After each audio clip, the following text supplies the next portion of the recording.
What's up, everybody? Zac Graham of the FTN Network, jumping into Week 8 of the NFL regular season and talking SuperDraft, where we're dealing with multipliers instead of your typical salary cap structure. If you haven't played on SuperDraft before, you can head over to ftndaily.com, check out our comprehensive site review, then head to superdraft.io, get registered and sign up. And when you deposit, make sure you use the promo code FTN. And on any deposit of $100 or more, SuperDraft is going to give you $100 in bonus funds with only a 1x playthrough on those bonus funds, so you can turn that into cash fast. So without further ado, let's jump into some of the plays here for Week 8, and we'll start, as always, at the quarterback position.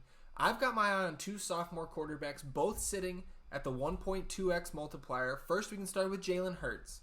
And obviously there's a big difference between real-life football success and fantasy football success, and Jalen Hurts is the definition of that. For all the conversation going on with the QB position in Philadelphia, we still need to roll Jalen Hurts out there at this multiplier if he's going to be the starting quarterback. It's a great matchup against Detroit, and obviously the floor and ceiling combo is raised with a guy like Jalen Hurts for what he can contribute in the running game. And then Joe Burrow, also at that 1.2x multiplier. A great matchup against the Jets defense, and that connection with Jamar Chase has been absolutely unreal, and he's not short on other weapons. Obviously, T. Higgins there, Tyler Boyd, Joe Mixon in the backfield. I like Joe Burrow at that 1.2x multiplier. Looking at the running backs, Najee Harris, 1.4x. Steelers back off their bye, so I'm back on Najee as long as his multiplier is going to stay at this 1.4x range. This is just a volume play. Okay, the rookie running back for Pittsburgh is averaging 24.6 opportunities per game through the first 6 games of the season, which is just an absolute smash play at that 1.4x multiplier. And then just above him, 1.45x, DeAndre Swift. Okay, on the other side of that Philadelphia-Detroit game, DeAndre Swift is picking up a ton of work, less work for Jamal Williams over the past couple games, and Swift, 7.5 targets per game this season. We saw last week that big playability that he possesses with the long receiving touchdown. And I'm not scared of this Philadelphia defense, so at 1.45x, give me some shares of DeAndre Swift here in Week 8. At wide receiver, I'm looking to pair that rookie Jamar Chase with his college and now NFL quarterback in Joe Burrow. 1.25x for Jamar Chase here in Week 8.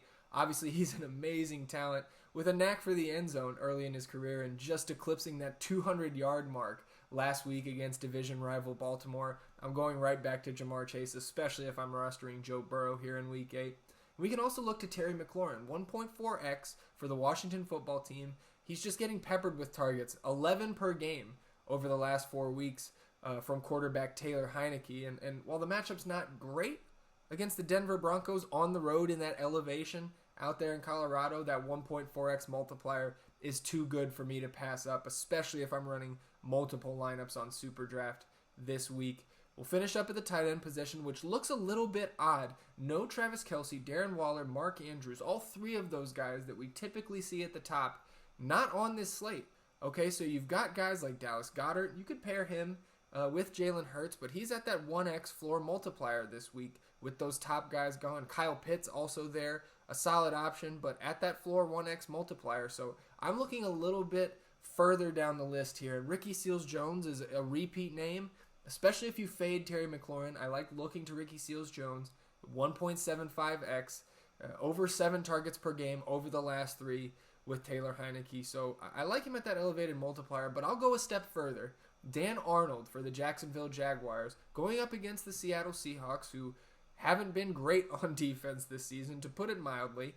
Dan Arnold sitting at 2x this week on SuperDraft. So with that multiplier, if he catches a touchdown from rookie Trevor Lawrence, I think that's enough to get you towards the top of the leaderboards. That 2x multiplier is something that I'm really eyeing for Dan Arnold this week in Week 8.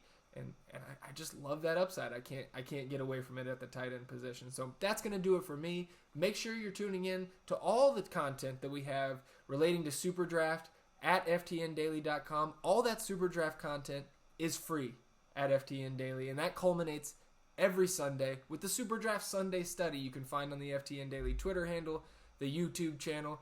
And if you have questions for me throughout the week, you can follow me at SuperDraft DFS on Twitter. Good luck this week in your SuperDraft lineups.